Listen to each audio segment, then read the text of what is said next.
When PETA goes south of the border, it's no vacation. It's hard work. When it comes to dealing with an animal population problem that's out of control, it's PETA's spay-neuter campaign in Mexico. And sometimes they rescue an animal and bring it back to America. With full papers, of course. No undocumented dogs here. That's next on the PETA Podcast.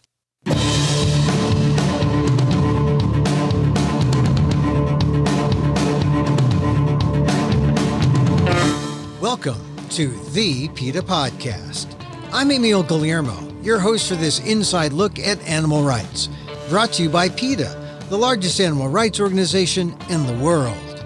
On today's episode, you may think you know Mexico from watching Eva Longoria eating her way through the country.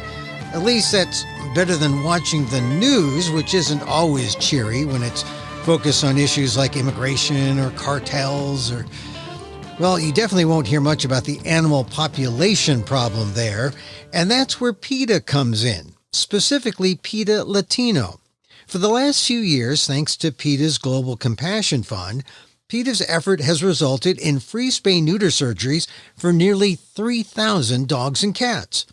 Concentrating on Cancun's homeless animal crisis is no vacation. In fact, it's far from the resort areas that you might know. It's often in areas with no electricity or running water. To those residents there, spaying and neutering an animal isn't a priority until PETA showed up with its free spayathons. One event helped 460 animals in 2 days. Rachel Bellis is Associate Director of Local Affairs for PETA's Cruelty Investigations Department. She talks about how this spring they rescued 3 dogs, Matilda, Manuel, and Maria. She talks about how the shelters are overwhelmed in much of Mexico and how going to Mexico has given meaning to her work and her life of activism. My conversation with Rachel Bellis about PETA Latino's spay-neutering efforts in Mexico on the PETA Podcast. Tell me about the spay-neuter issue in Mexico, and because it had to be pretty significant for PETA to get involved, huh? Well, I know that PETA supports spay neuter. We have campaigns all around the world, and we support other groups that do spay neuter. And Mexico just has a huge overpopulation crisis. You know, if we think that we have one here in the United States, it's just really out of control in Mexico. And there are just dogs in the street everywhere. And some of them might even have owners, but the mentality is just kind of let them run on the streets. They haven't been sterilized, so they're all having babies and getting sick, and so it's a huge problem there. But the mentality is slowly changing, and by offering the free spay neuter clinics that we do, you know, we're really getting to the heart of the issue and saving lives through prevention. And had you been to Mexico before you went down there, or was that your first visit? I lived in Mexico from about 2003 to 2005 and a half, more or less. And I lived close to the area that I go to now. So I lived in Playa del Carmen, which is about an hour from Cancun. So I'm familiar with the culture. I speak Spanish because I lived there and I lived in Spain for many years. And so going there wasn't super unfamiliar to me. Yeah. And so, so you weren't shocked by anything you saw. I mean, you were familiar with the culture, but was the animal situation, was that kind of shocking still?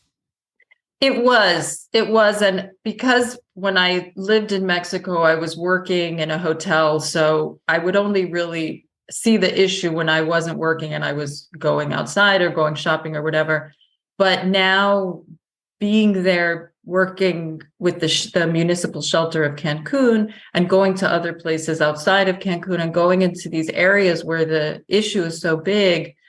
It's a totally different view of how things are that I see. And so I feel very lucky and happy that we have the opportunity to go down there and try to change minds and really try to make a difference and just sterilize as many animals as we possibly can. A lot of people know about the overpopulation problem, dog, cat overpopulation problem here in the United States. But what is the mindset in Mexico, and how severe compared to the United States is the overpopulation problem? A lot of people go to Cancun on vacation, or they'll say to me, "Oh, you're going to Cancun again? Wow, feel sorry for you." But I don't see what the tourists see. There are so many areas that are underserved, and there are just animals everywhere. And the idea is that a lot of these people, they don't have money. They don't even have $30 or $40 to get their animals sterilized, which is what it might cost at a low-cost clinic. They don't have that. They don't have, in a lot of the areas that we go to, there's no running water. They don't have electricity. And so getting their dog or cat sterilized is not on their list of priorities. And we have a waiting list for our spay-neuter clinics. And so there's definitely a desire, and we are sort of, changing hearts and minds, but there's just so much more work to be done. You went down there there was a 2-day spay-neuter event hosted by PETA Latino. And we must mention that PETA Latino is this massively popular, side of PETA that most people don't see, but it serves the Spanish-speaking or the Hispanic speaking countries and communities around the world. Yeah, PETA Latino is awesome, and it's just growing and growing, and more people are offering their voice to us. More and more celebrities, people that are well known in these countries, they're offering their voice to support the work that we do and support animal welfare and trying to make a difference. So I started going to Mexico for PETA in April of 2021. So that was the first time that I went down there, because we were sponsoring a spay-neuter clinic with the municipal shelter in Cancun. And since then, I've been down about 9 times. Wow. You're really making it into a vacation. No, I don't see the beach. Yeah. I promise I don't see the beach when I go down there. I don't even want to. I mean, there's just so much work to be done, and we're actually expanding the work that we do. So I was down there in March, and that was the last of our 3 winter clinics. We wanted to do 3 winter clinics. And so we spayed and neutered 820 animals in those 3 clinics. And in the last one that we did in March, we sterilized 460 dogs and cats in 2 days. Wow. Yeah. There's a need, the definite need. And you say you have people waiting on waiting lists. We have wait lists, and people are always asking, when is the next clinic? When is the next clinic? Because what we do now is, so what we found was that when we were having the spay-neuter clinics at the shelter, and they were full, and we would do more than what we anticipated. But there was a section of the community that doesn't have transportation. They're not necessarily on Facebook or social media.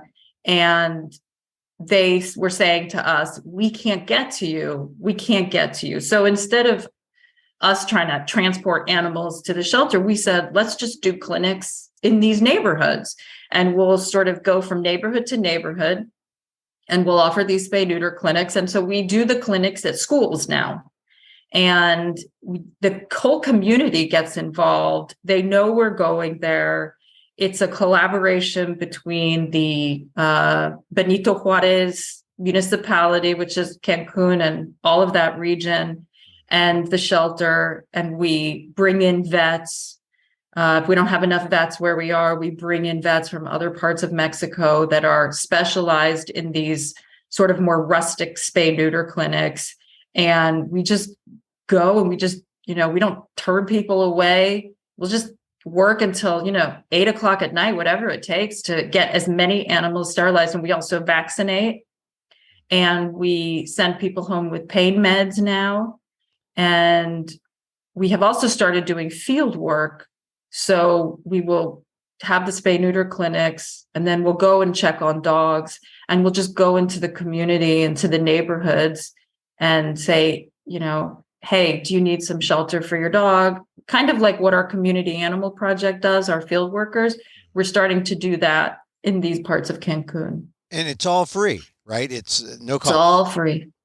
And how do you get funded for? I mean, this is all by donations and the kindness of PETA donors, I guess.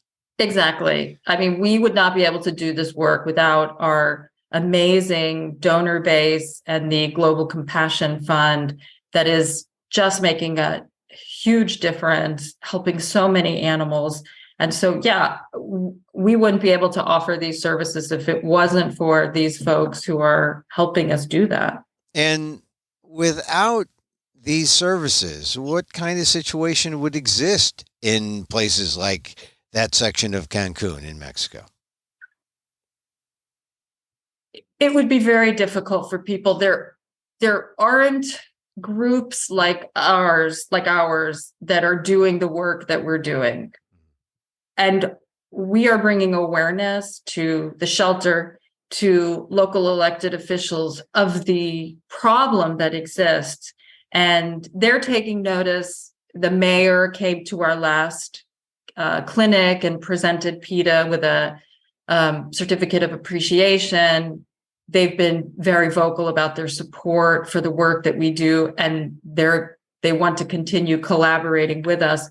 But there are groups throughout Mexico that are helping, but not, on the scale and as many as we're doing. And so, we're all just trying to work together and just help as many animals as possible. And yeah, we're making a difference. We have a long road to go, but we are making a difference. We're saving thousands of lives. When we think about the more than 2,500 animals we've sterilized since I started going to Mexico in 2021. I mean, that's millions of lives saved through these spay neuter clinics. Millions of lives, meaning dogs who would have been part of the overpopulation and then it would have had to have been put down, or?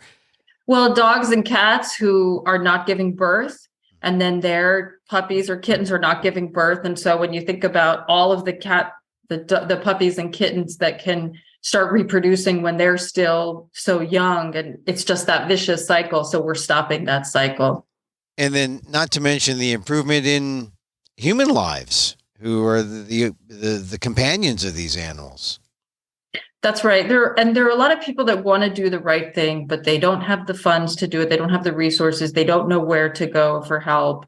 And so, our goal and our reach is actually getting bigger now, because we are reaching out to other groups to see what they're doing and how we can help. We went to Chichimila. So we're not just going to Cancun. We went to a very small town called Chichimila, which is about 2.5 hours outside of Cancun. We did a spay neuter clinic there in November of 2021. And we sterilized 167 dogs and cats in 2 days. And they have no vet services in this town. It is so rural. And I went back recently to talk to the mayor, and he was so positive about the spay neuter clinic, and he wants us to come back, and he wants to invite sort of the towns around Chichimila to offer that service, because there's just absolutely nothing there. They don't have a kind of infrastructure like they would have animal control in populations here in the United States. They don't have that kind of infrastructure in Mexico?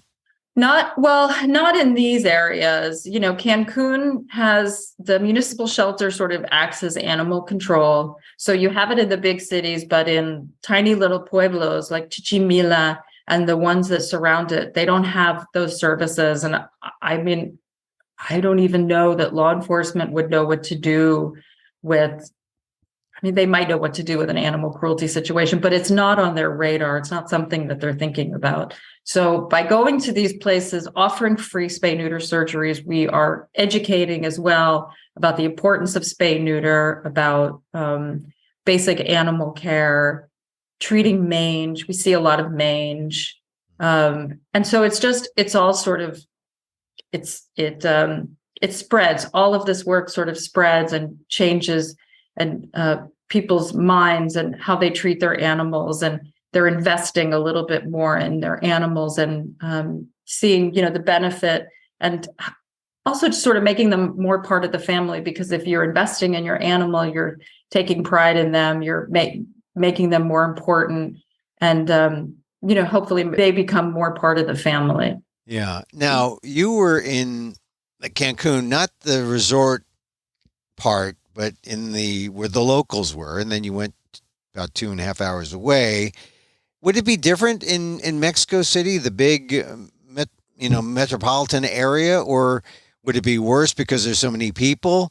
I mean, many people listening to this, some of whom may not have visited Mexico ever. They might know of Mexico City from the news or from television, but would it be a different kind of situation in the big city, or maybe more problematic because it's so big?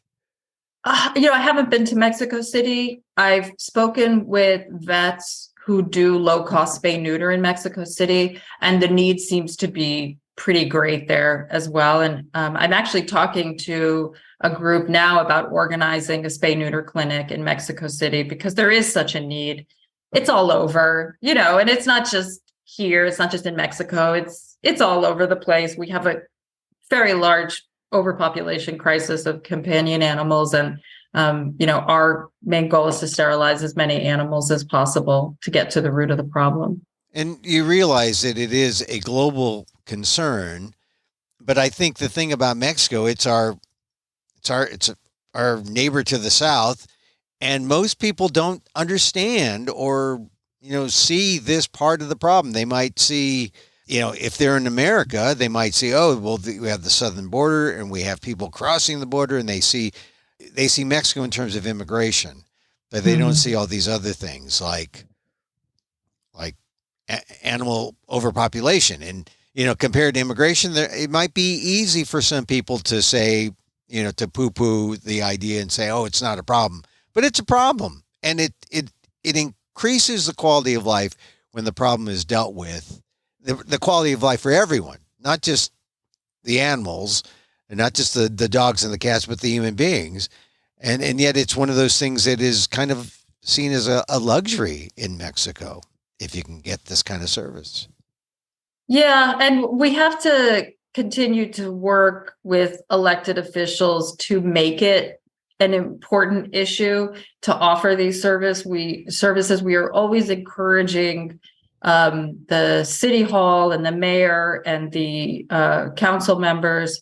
They have to make this service free to people. They have to work harder to offer these services, because there's no lack of people who want to sterilize their animals, and they don't have the funds, and there are no resources for them to do that. And like I said, even $20 or $30 is a lot.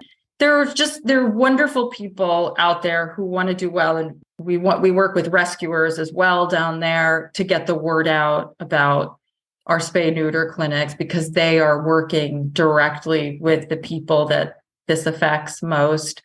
And animal cruelty as well. It's just, one of the dogs that we brought back this last time, we named her Matilda, and she's sort of a Dachshund Chihuahua mix. This woman came to our spay neuter clinic and she said, I have a dog in my house. She was being beaten by her owner. He threw her out onto the street. She just had puppies. A few have died. I can't keep her because I already have dogs in my house, but I want to do the right thing. And I said, bring her to us. We'll figure it out. So she brought her to us. All of her puppies had died. We took her back to the shelter, and we ended up bringing her back to the States. And just this, there was no investigation into who was beating her. It's just sort of, I don't want to say that it's not taken seriously. It's just so overwhelming. It's so overwhelming. And they do investigate animal cruelty, but, we find dogs walking around with mats. I mean, mats that I don't know how this dog is walking around, but just, so we picked up this dog and we took him back to the shelter and we shaved him. The PETA field workers that I was with, we shaved this dog down. And I mean, it was like a wild animal, this fur that we took off of this dog, just knots. And I don't know how he could see, and his whole body was just covered in. That is animal cruelty. And it's not being investigated. It's just like, oh, yeah, we see that all the time. It's so things just, we have to keep pushing and we have to keep working. And by doing these spay neuter clinics, we are talking more with people. People are reporting animal cruelty. We're spaying and neutering. We're getting animals out of bad situations. It's a long road ahead of us, but we're PETA. We're not afraid of a fight. Yeah. Well, tell me about, not that you fight the people down there, but there's got to be some challenges of going to another country. Your background, having lived in Spain and Mexico before and speaking the language, that has to help. But tell me about the challenges of going to another country, because at some point you have to stop yourself and say, oh, this isn't the United States. This isn't home. It's different here.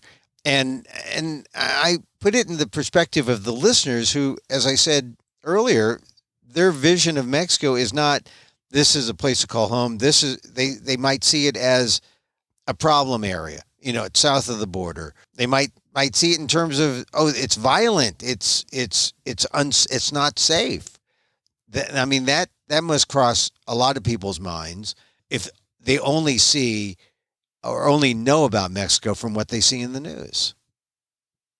Because, like you said, because I've lived there, because I've lived abroad, I understand going into another country and the respect that you must show for that culture, not going in, I'm an American, I'm North American, and we want to do this, and you're going to do what we say. You can't do that. You can't do that anywhere, really.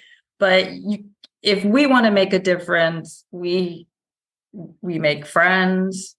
I am very grateful for our partners at the shelter in Cancun for allowing us to come in and working together to get to the root of the problem. But yeah, you go down there, you focus on the task at hand, and you are as careful as you can be. But I feel very safe when I go down there. The people have been wonderful that I've interacted with. Everybody is very open to our help. And so, yeah, when I say that we're PETA and we're not afraid of a fight, it's just, it's a challenge, but we know what we have to do, and we're going to keep doing it. And yes, you have to go down there with being realistic and just having a sense of respect for this other country that you're in, and you're a guest. I'm a guest in their country, and I want to continue to be a guest in their country.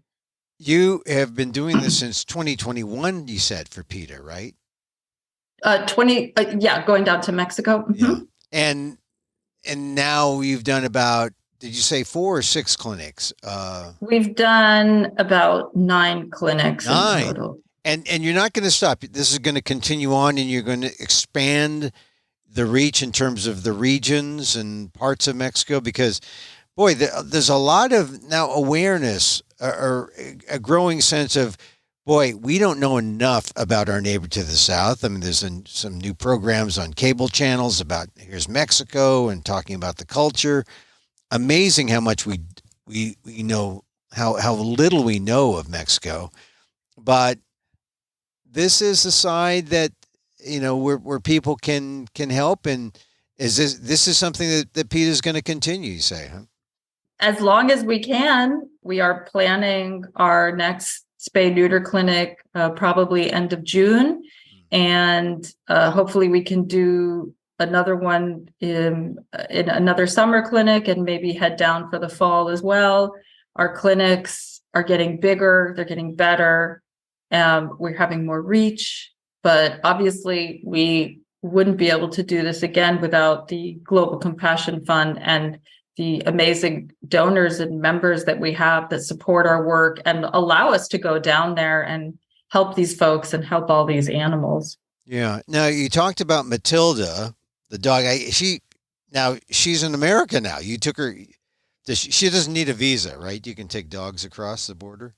Yeah, you have to get their health certificate, their little booklet with their vaccines and stuff like that. But yeah, it's not too difficult to bring a dog home. We actually brought 3 this last time. Is it easier to deal with dogs there and say, take care of them there and they stay there? Or is it something where maybe there's a rescue component of bringing dogs like Matilda back to the United States?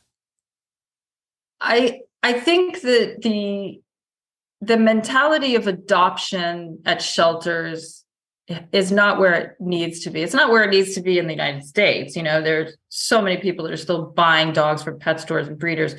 But in Mexico, we have a long way to go there. There aren't as many people going to the shelters and adopting dogs, so they have less of a chance. And so there are a lot of dogs coming to the United States and to Canada from groups in Mexico. And if we can bring back a few and get them into good homes and just sort of bring awareness to where they came from in their situation. We brought back 2 other dogs besides Matilda, so there were 3 in total. At Manuel, we named him, who was extremely matted as well, and Maria, and they were in a house together, and the house had been abandoned. The owner left them inside, and it took time because of the laws in Mexico. It took so much time for animal control to be able to go in and have the dogs removed. They had to wait and wait and wait. They couldn't go. So finally they got permission to go in and remove the dogs, but they've been abandoned inside this house, and I think charges are pending against the owner if they can find him, but I don't even know if they ever found him. And so that's so typical.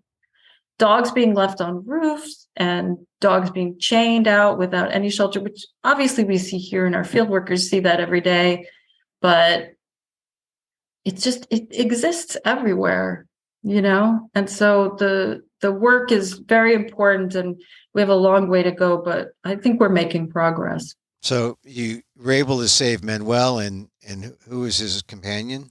Maria. Manuel and Maria. They're now American citizens.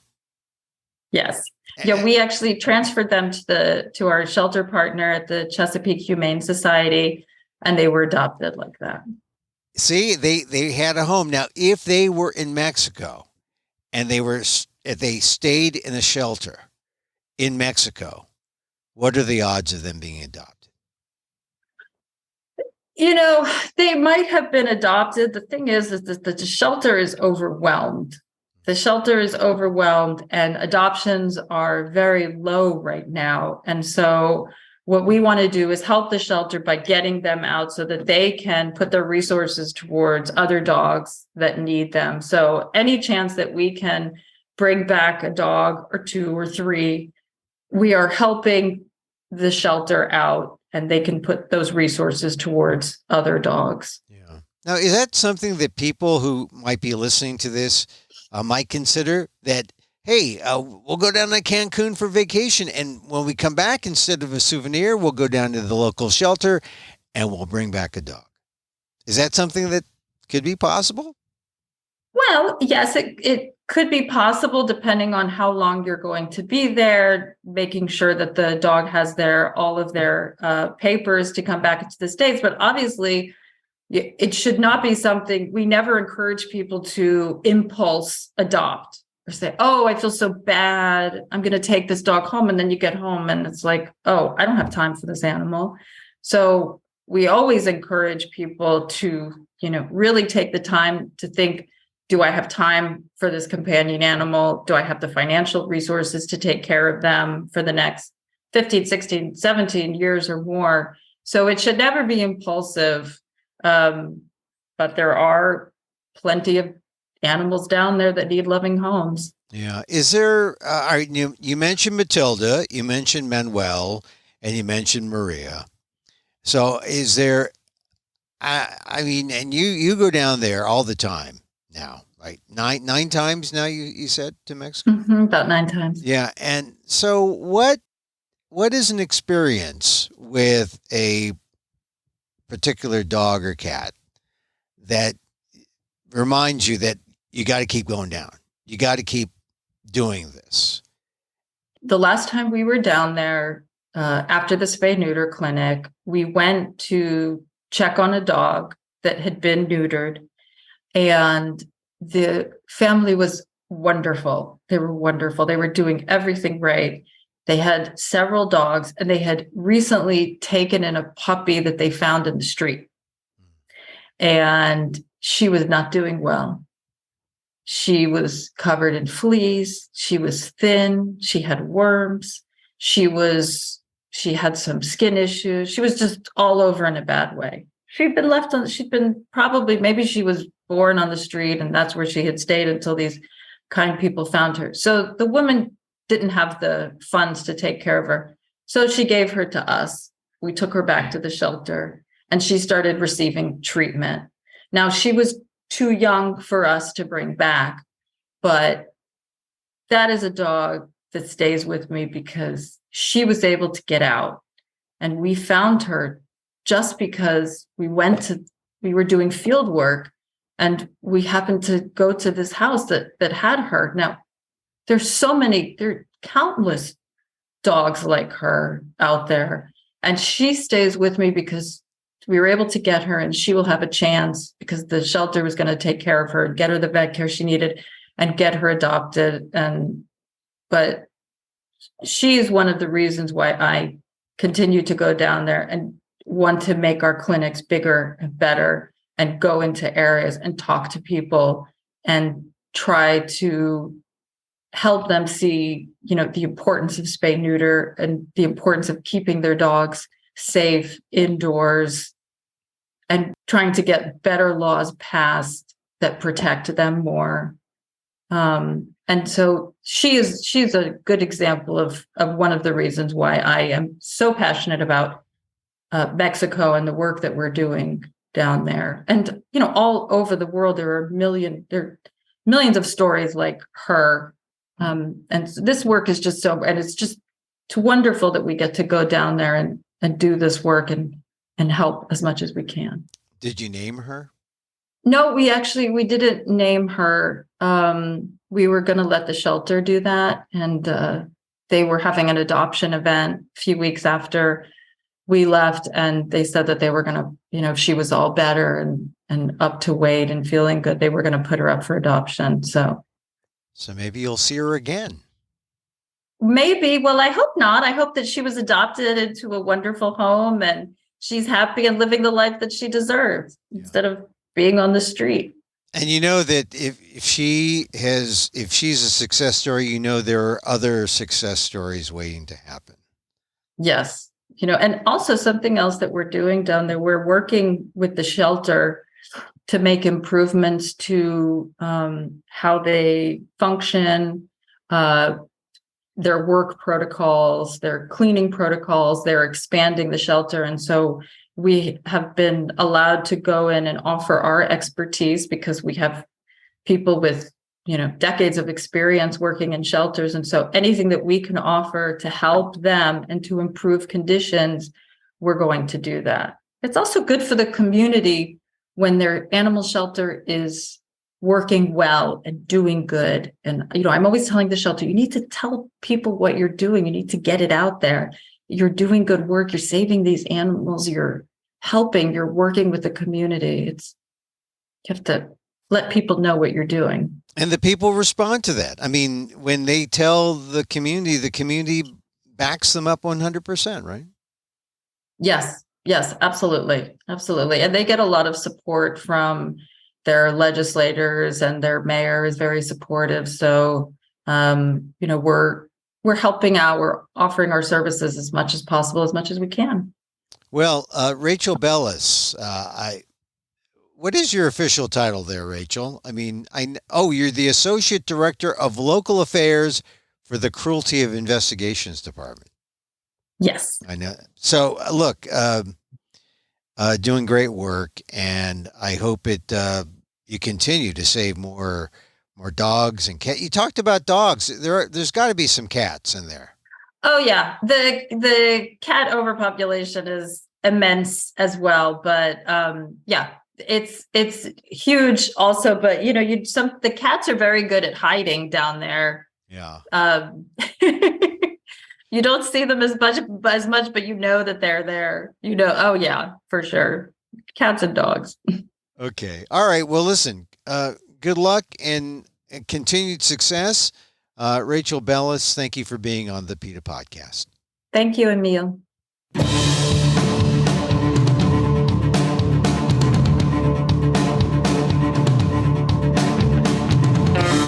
Rachel Bellis is Associate Director of Local Affairs for PETA's Cruelty Investigations Department. I'm glad to report that the 3 rescued dogs now in the U.S., Matilda, Manuel, and Maria, are all doing well. For more on PETA's spay-neuter efforts in Mexico, go to PETA.org.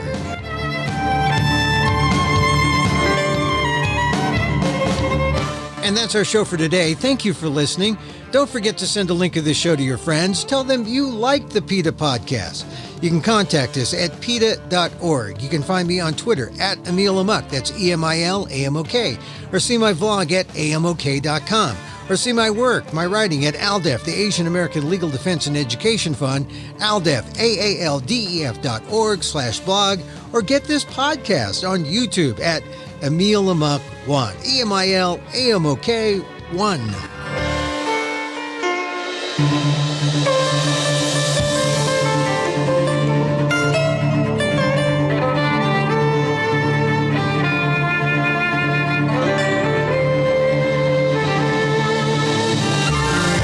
Once again, thank you for listening. Check out all our episodes on your favorite podcast app or on Apple Podcasts, where you can subscribe to, as well as rate and review the show.